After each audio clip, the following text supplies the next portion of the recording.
So the next step now, and it's the last actually, it's episode number 4, how to create the Power BI dashboard that will show all the information related to the stock request application, history of submission, who submitted what request, from which warehouse location, and the list of items that were requested. So for this, we're going to start with a blank record. So we initiate the blank report, and as usual, we will need to connect all our tables. So we need to look for SharePoint tables, which is SharePoint list. Now the next step is to put the URL where the list is located. So as usual, you open here your Microsoft list, you copy in the address bar everything until the .com. You come back to your Microsoft list, you paste the URL, and that's it. Now it's going to pull all the lists that are available in your Microsoft list environment. Here they are. So what I need is employees table, requested items table, request, and stocks and warehouse locations. Here it is. So now we just load all the tables. And the first step, and that's an important one, we need to create and transform the data.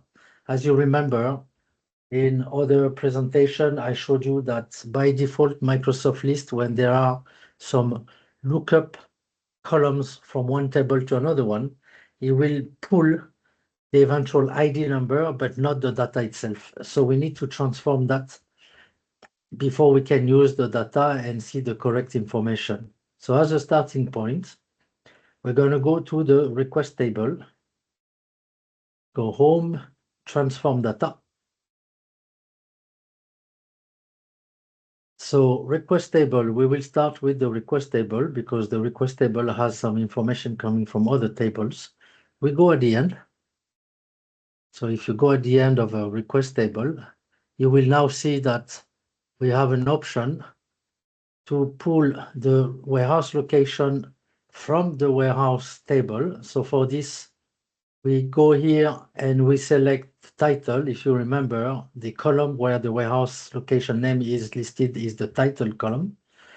If I do that, it's going to now pull the right data. The same for the requester. We need to go and take the information from the employee table.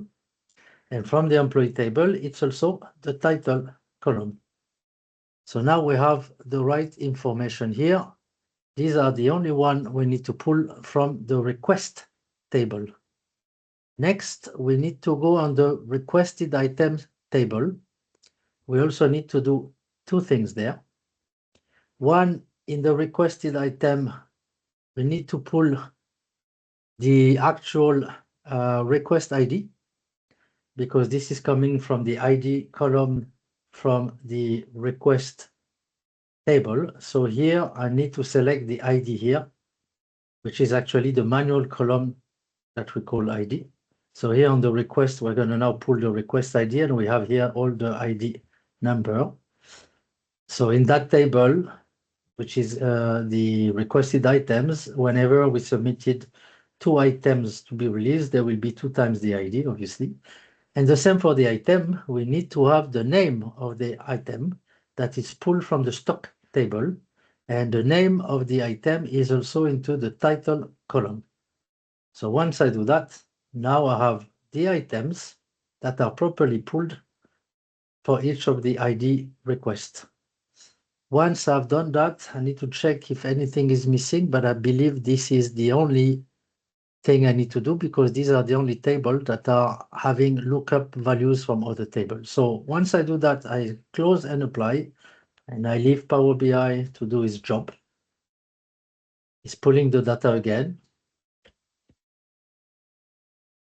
Now that the data is being pulled, we're going to do another thing, which is creating the proper relationships between the tables, so that Power BI knows what to display when we select an ID number or a requester, and so on and so on. So we need to go here. you can see that now it has already created some relationships, and we need to check if these relationships are correct. So this one, for instance, this is not correct. So let's delete this one. So here, right click, delete. So we're going to recreate them from clean to make sure we have everything, because this is also incorrect. I'll show you this again. Boom. We're going to also check this one, which is title to employees title. So this is actually correct. So we can leave it like that, which is between, let me check, it's between employees and request. So normally we have here request title, yes, many to one with employee title. So this one is good. And now we have here another one, which is requested item title with the stock title, which is also correct. So if you go on the stock, this is actually correct. So what we need to add now is the missing link between the employee table. So let me check. I already created employee with request, so this is correct. I need to create the relationship now between the warehouse location and the request. So this should be the request. So from the warehouse location table, we need to take the title. So we're going to take here the title field, and we need to link it with the warehouse location dot title that we created earlier when we transformed the data. So we should have here the warehouse location title. So here we take the title and we link it with the warehouse location title. So it's confirming that this is a one-to-many. So we only have one warehouse location name within the warehouse location table, and there's no duplication. So it's one relationship to many relationship in the request, because you may have multiple requests with that same warehouse location. So it's a single direction. We save, and normally everything is fine. So let's have a last look again. So employees, which is, so let me check here. Let me put this correctly. So we have the right visualization here. The employees table is here. So I do have one relationship between all table. There's a missing relationship which I need to put, is the one between request and requested item, obviously. So we need to have the ID number from request. So the manual ID number, the one that we actually created, through the ID table. So this would be the ID number here, should be linked with the request ID from the requested items table. So request ID is the one that we created before here, correct? So let me just make sure we have no issues here. Let's try that. So we have one idea from the request, which can have multiple ideas on the request ID. This is correct. So we can now save, and we have normally all the relationships we need. So we just now can start building our dashboard. So let's start with the usual, a title. So stock, request, dashboard. No, if you use simple thing, let's put that in the center, in bold and bigger. Usually I take 20 or 24. We can put that in one go only instead of two lines. Here we go. Then I just reposition it. We're going to put it obviously in the middle of our visual. So remember that Power BI will tell you where you are exactly in the middle by drawing this vertical dotted red line. So that is done. Now let's put a filter, which I believe could be interesting to have. It's the slicer where we select the warehouse location. So here we're going to go into warehouse location. We're going to go on the title, which is the names of our warehouse location. I'm going to put it here. And now it's pulling all the different warehouse location existing in my Microsoft list. Now, something I like to do on this kind of slicers is to change from a vertical list to a tile, which is like that. And then you can expand further here to visualize all the location. So we have in our current database 6 location. So I can resize it here and put it in the middle here. And we're going to change the title, obviously, which we don't want to call title. We'll call it here warehouse location. So warehouse locations. Boom. Now, what can we do here? So let's build a request list. So this is going to be a simple grid table. Okay, and here, what do we want to see? By default, I will say we want to see the ID number. So we go on the request table. We pick the ID number. We put it as a first column. So here you can see now that it is not being in numerical order because that column is not yet recognized as a number. So what we need to do, we call here on the ID, and you can see this is a text by default. We need to change it to put as a whole number because there's no decimals. So you validate the request, and now, boom, you can see that this is coming now in the right numerical order. So that's the first one. Then we want to put the request date that has been selected as well. So here in the table, so again, the format of that needs to be changed to be a bit more nicer. It's now recognized as a text. We're going to put that as a date. We don't need the time.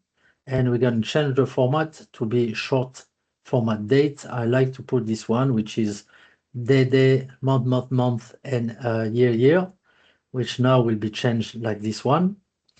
Then we need to put the name of the requester. So from the request table, it's going to be the lookup from the employees table, which is called now requester title. We're going to put it here, and we're going to obviously rename it. So rename, and we can here requester only, which would be sufficient. And to finish, maybe a nice to have is the warehouse location.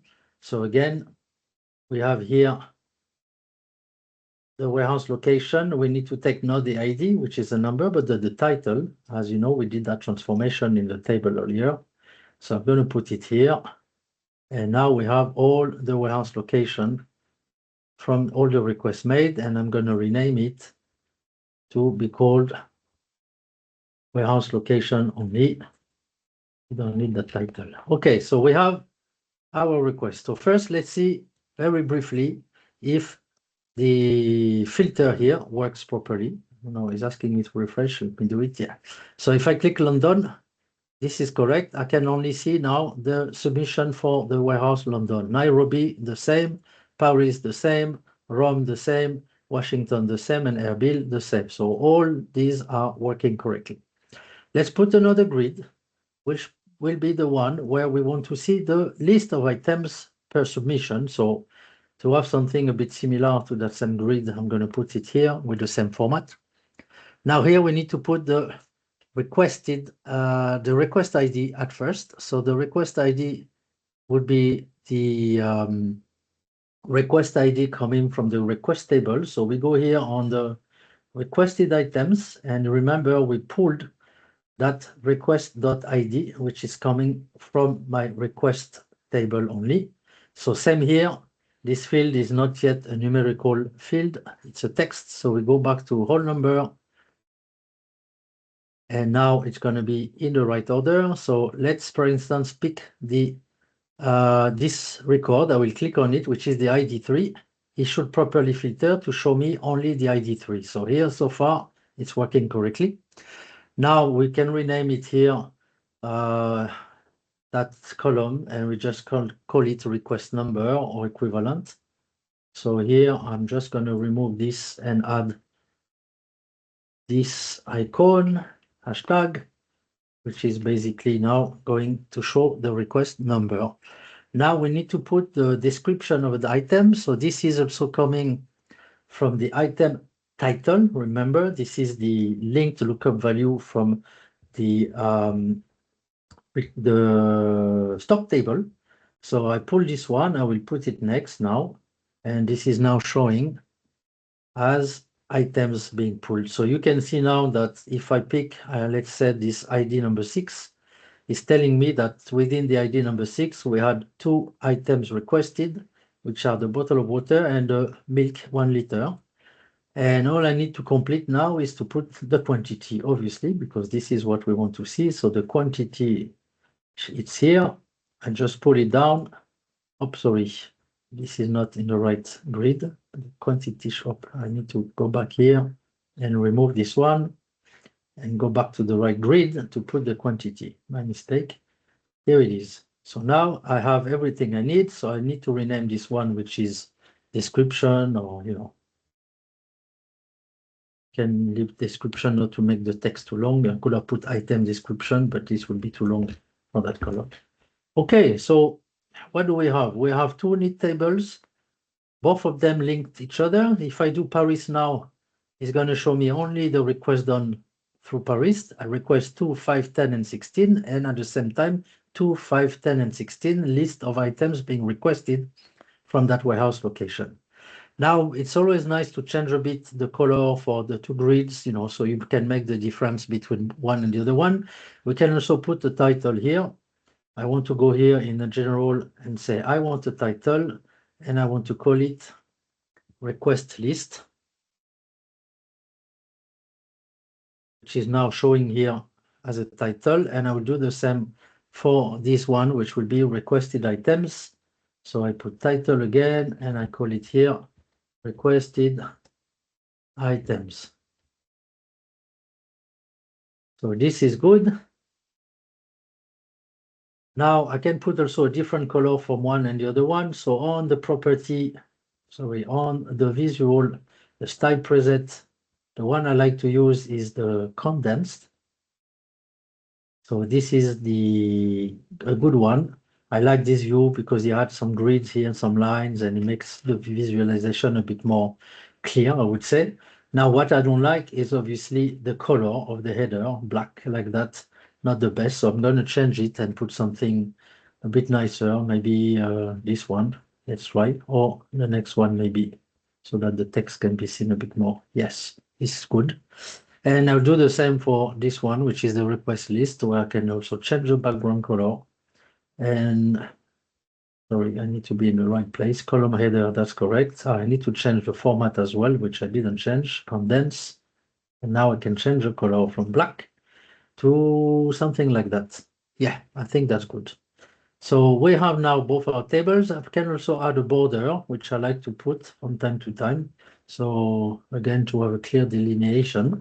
So here, if you type border, you can see visual border, boom, and I can do the same on this one, visual border, and now I have two clean table. Now, what we can do as well is very quickly to add, a kind of count card to see how many requests to date have been submitted through my application. So here I will select a card. And in this card, I will go and take the ID of the request table, which is here. So this is the ID. Now, this field is correct. Now it's gone to the category, should have gone to the value. So I need to drag it here. And instead of count distinct to make sure that that's it. So I normally have 20 requests. I need to change here the name, and I will call it number of requests, or I like to use the hashtag again, and I will just type it like that, number of requests. That's it. Let's align the text so everything is fine. The call out, the value, it's here. Let's put it in the center. Yeah, I think the size is correct. What I like to do as well is remove the padding, because when you adjust if I adjust the visual here, you will see it's basically making all the text disappear. So we don't need this padding in pixels on the top, on the right, underneath, and on the left. So this will make it easier when you see if I readjust here the size, I can still readjust like that just a bit. Okay, so let me put it here. So that's a good one. Number of requests total 20. So if I go on Nairobi, it will tell me, yeah, two Nairobi requests, 4 Paris requests, 2 Rome, 3 Washington, 7 London, and 2 Erbil. Now we can also put some kind of grid, which it's always nice to have, where we can put the number of requests, which we just saw now, per location or per warehouse location. So here, what do? I need to have in the x-axis the warehouse location. So I can go here and type the warehouse location title. I could take from the request as well, but as you know, we created the relationship between the tables, so one word or the other is the same, but I like to take it from the source data. And in the y-axis, it will be the number of requests with the same ID that I put here, and it will be count distinct. And now it's giving me the numbers. Now what I can add here is the add data label, so we can clearly see the numbers. So I'll position here somehow, readjust to make it much bigger, much nicer. You can put a space in between if you want. Now, again, we're going to back here because it's not count of ID, but it should be number of requests. So I'm renaming it number of requests. And here it should not be title, but warehouse location. So warehouse location, we're good. So now it's telling me number of requests by warehouse location. If you like to put per warehouse location, then you go here and you basically edit directly the title in general. And because it's already there, and you can just change the by, which is by default, and you can say per, and this will be updated here. Okay, so that's one. Now let's put another one to see how many requests per requesters per person. So here I can take, for instance, the stack column, which I'm going to place here first. So what do we need to put in the x-axis? We're going to put the requester ID. So in the request, we could here take the requester title, or alternatively, we also have made a relationship. I can take the title from the employee table, which is the same, which we will rename by requester. We can do it now. And then to finish, on the y-axis is also going to be the ID from the request here, which will be now count, but I will put it at count distinct. No, so this is incorrect. I think there is an issue in the relationship that I may have not done.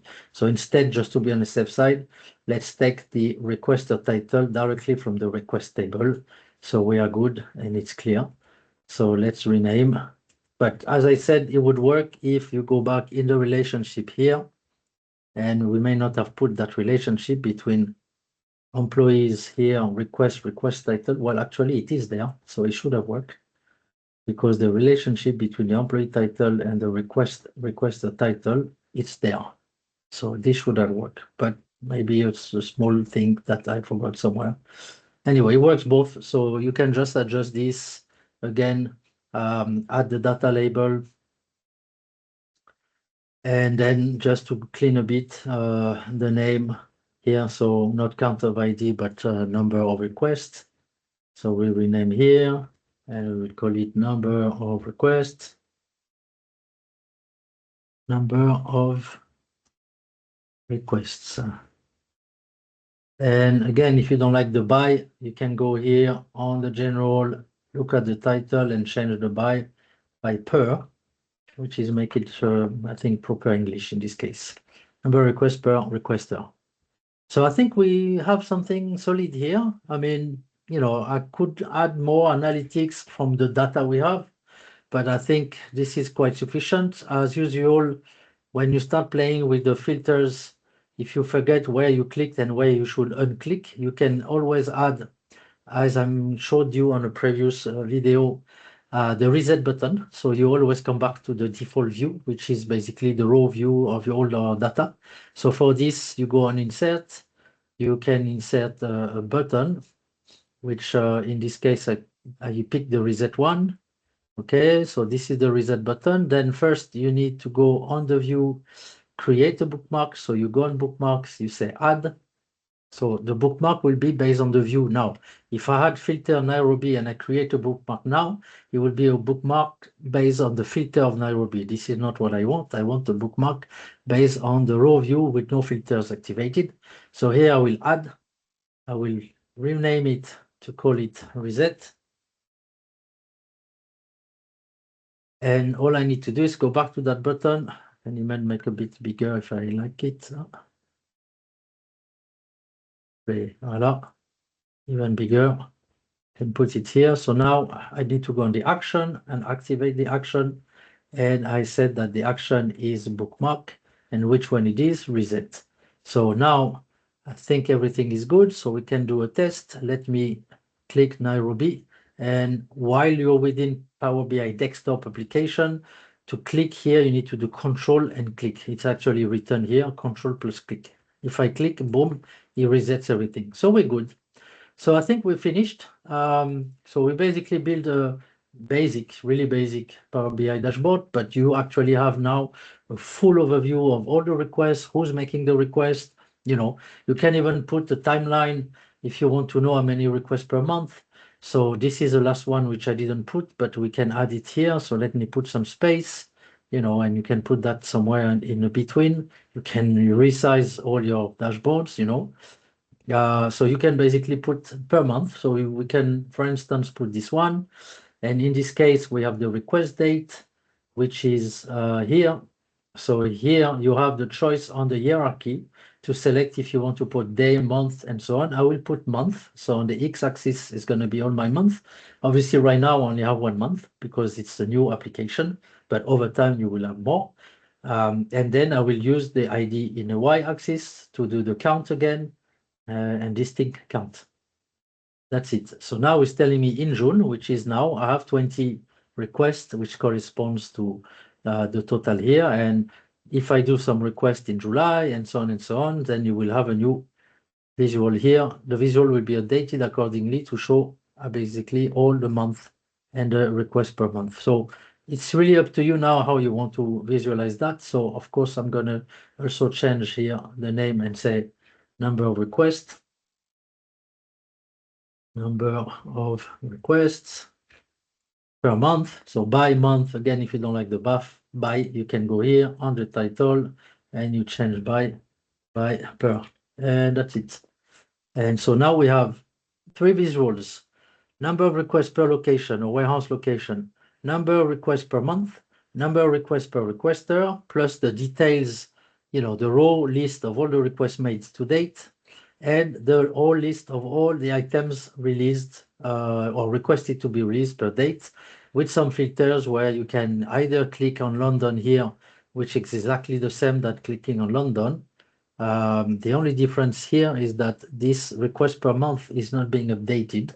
While if you see, if I click London here, it's automatically showing here the 7 requests per London, 2 by this person, 1 by this person, 2 here, and so on. So this is also a cool way to, so to have that even better, instead of putting warehouse location, warehouse, even though we created the relationship, you can also go on the request because we have that information.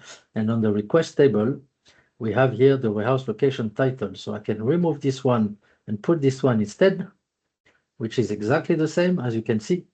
And I just need to rename this one and call it warehouse location. And now if I click London, you will see that everything gets updated. The month is still not being updated, which is weird. Oh, actually it is my mistake because it's still showing the highest number. So here it says number of requests 7 for London, while if I remove, it's 20. So obviously, yes, this is why. But if I do a dual selection, so with control, you can select 2. Now you will see, will show 11, which is the total of 7 in London and 4 in Paris, which is the right mathematical calculation. So it works both the same way, and this is good to know. So I think that's finished. So as usual, once you're ready to publish, you click publish, you will save, then you select your environment. So here it's stock requests dashboard, sorry, stock requests dashboard, whatever it is, boom, and then After that, it will ask you where you want to publish. You publish in your workspace. So it's going to publish it now so that you can further share it with anyone within the organization with the method I explained you on the travel request dashboard that I have built in a previous video. You can actually now go here and we can basically, open here. I can go to Power BI to be able to see here. Power BI, it goes too fast. All apps, Power BI is here. And now I should normally have so I have the travel request. If I go in my workspace, I should be able to see the stock request dashboard. Here it is, so I can open it and set the refresh, as you remember, which is an important part of the process. So now we have seen it here. We can go back here. We go here. We go under settings to set the refresh. So if you have many requests done per day or per week or per month, you just go under settings and you set your refresh. Normally the gateway, it's correct. The credentials, it's already included. All you need is to set the refresh, to put on. So it can be daily and you can add multiple times per day if you want to. I think daily for me is fine.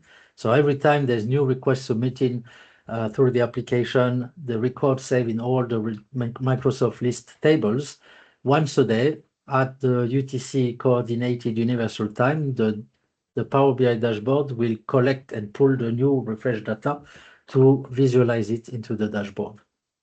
So here it is. I think we have completed this fully functional application with all the different videos I have shared with you. Let me know if you have any questions, any comments, anything you would like to build that you are not sure how to do it. I will be very happy to help you, free of charge, obviously. This is part of my humanitarian work on the side, which I'm trying to, show and showcase for people who really want to improve their processes and system within the organization. I hope to see you on another video.